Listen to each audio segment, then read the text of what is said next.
প্ৰগতিৰ অনিৰুদ্ধ গতিৰে ধাৱমান অসম। একেলগে গৃহপ্ৰৱেশ 50,000 হিতাধিকাৰীৰ। সৰু সজাইৰ কেন্দ্ৰীয় অনুষ্ঠানৰ জৰিয়তে ৰাজ্যৰ 50,000 হিতাধিকাৰীয়ে পালে প্ৰধানমন্ত্ৰী আৱাস যোজনাৰ পকী ঘৰ।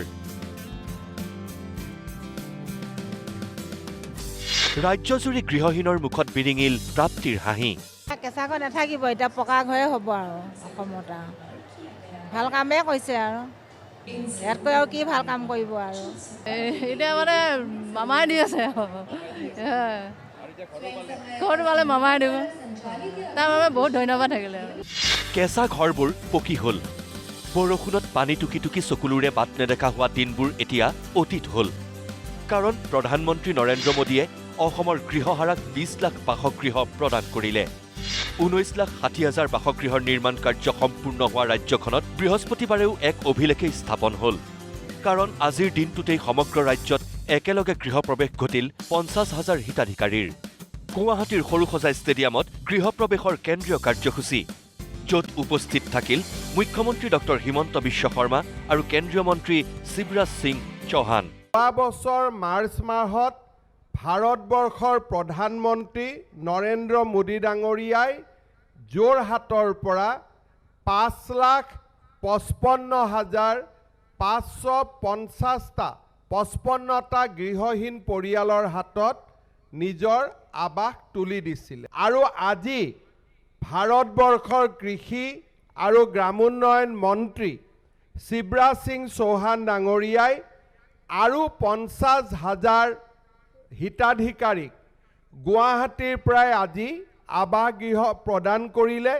মই অসমৰ ৰাইজৰ হৈ প্ৰধানমন্ত্ৰী নৰেন্দ্ৰ মোদী ডাঙৰীয়া আৰু শিৱৰাজ সিং চৌহান ডাঙৰীয়াক বহুত বহুত ধন্যবাদ আৰু কৃতজ্ঞতা জনাইছোঁ। আমি আগতে এটা জুপুৰিত আছিলোঁ। মুখ্যমন্ত্ৰী আৰু দেশৰ প্ৰধানমন্ত্ৰীৰ বাবেই আমাৰ ঘৰটো আজি পকীকৰণ হ'ল। ঘৰে ঘৰে কলপুলি পুতি ফিটা কাটি গৃহপ্ৰৱেশ কৰা হিতাধিকাৰীয়ে হিয়াউজাৰি আশীৰ্বাদ আৰু ধন্যবাদ দিলে মুখ্যমন্ত্ৰী আৰু প্ৰধানমন্ত্ৰীক। ঘৰটোত পাই বহুত ভাল লাগিছে।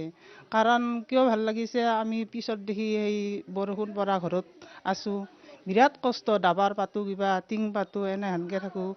তাৰে পিছত ঘৰটো নলয় পইচাৰ কাৰণে, তাৰে পিছত ঘৰটো পাই বহুত আনন্দিত হৈছোঁ। আগতে মোৰ আপোনাৰ চালি ঘৰ আছিলে, মই আপোনাৰ প্ৰত্যেক ঘৰৰ মানুহ মানে আপোনাৰ হাজাৰ কৰি ফুলোঁ।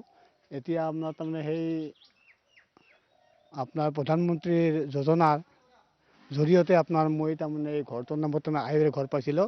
চৰকাৰখনক মই আপোনাক অনেক ধন্যবাদ জনাইছোঁ আপোনাৰ, কাৰণ কিয় মইতো আপোনাৰ ধৰক হাজিৰা কৰি বা আপোনাৰ বেলেগ ইনকাম কৰি মই আপোনাৰ ঘৰটো আপোনাৰ তাত বান্ধিব পৰা নাছিলোঁ মই, আৰু পৰামৰ্শ সক্ষমো নাই। সেই গতিকে মই আপোনাৰ এই 1.5 লাখ টকা পাই মই নথৈ আনন্দিত হৈছোঁ বা ঘৰটো বনোৱাৰ কাৰণে মই এটা সুবিধা পাইছোঁ। সেয়ে তাৰ মুখ্যমন্ত্ৰী, অসমৰ মুখ্যমন্ত্ৰী ডাঙৰীয়াক মই অনেক ধন্যবাদ জনাইছোঁ। আগতে আমাৰ মানে চালি ঘৰে আছিল, গতিকে আমি এপ্লাই কৰিছোঁ বহুতবাৰ, কিন্তু এইবাৰ পালোঁ। ভালে লাগছে, এইটো প্ৰধানমন্ত্ৰী মুখ্যমন্ত্ৰীৰ আৱাস যোজনা, গতিকে ভালে লাগছে আমাৰ পাইমেতো। নলবাৰীৰ এইগৰাকী আইতাৰ মুখত আজি প্ৰাপ্তিৰ হাঁহি। কাৰণ পূৰ্বে খেৰ নৰাৰে সজা ঘৰৰ পৰা আজি এটা পকী ঘৰ পালে। আইতাৰ বাবে ইয়াতকৈ আৰু সুখৰ অনুভূতি কি হ'ব পাৰে? মই এতিয়া সৰুটোৰ লগত আছোঁ, এটাৰ লগতে থাকে, সেইটোৰ লগতে এতিয়া মই অকলে মাত ভাত খাওঁ, চবে মোৰ আপি চাপি নাই। আগতে ঘৰটো কেনেকুৱা আছিলে? নাৰৰ ঘৰ বাপা, নাৰৰ ঘৰৰ বাপেকে নাৰৈ দি চাব জানিছিল, নাৰৈ দি চাইছিল।